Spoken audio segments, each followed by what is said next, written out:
Isa ka lang. Hindi, yung passport ko. Okay, lalagay kita sa category na ano sa website. Foreigner. Ha? Ano? Kasi may mga category din eh. Ano? Saan? May girl tattoo, tapos Foreigner. custom tattoo, tapos may foreigner. Lalagay kita sa girl tattoo, custom tattoo, tsaka foreigner. Yung category mo. Okay. O, sige, baba mo yung paa mo. Okay. Relax ka lang. Here we go. Ipit mo to sa underwear mo, ha? Para hindi madumihan. Ng ink.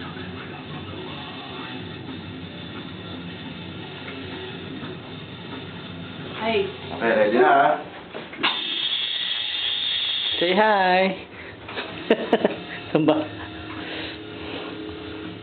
Just relax and let the paint Ito, black begin. Ito, ha? Walang ink to. Oo. Sample, okay? Okay. Wow! Relax lang. Aray, aray! Relax lang.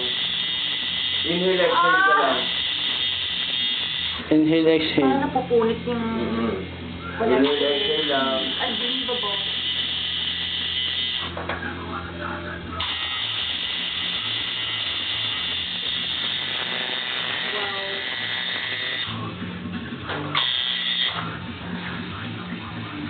Inhale, exhale lang. Oo nga eh. Kaya nga iniingatan natin.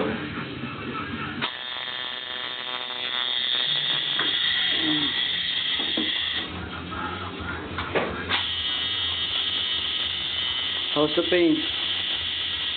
Ayoko nga mag-comment. Tapos ganito, ha? Ano? Siyempre, yung panty mo hanggang dito, di ba? Tatamaan yung tattoo. Mamaya, pagtapos mo nating tatuan, Magtibak ka lang. no? Para hindi Tapos within 1 week, as much as possible, dapat hindi natatamaan ng underwear yung tattoo. Okay. So, gagawin mo ng paraan para hindi matamaan. Kung mag-ball shirt ka, yun ang gawin mo. So, yung boxer? Parang boxer shirt Oh, yun. boxer shirt. Or tiba. Or kung tatamaan pa din, huwag ka mag-underwear.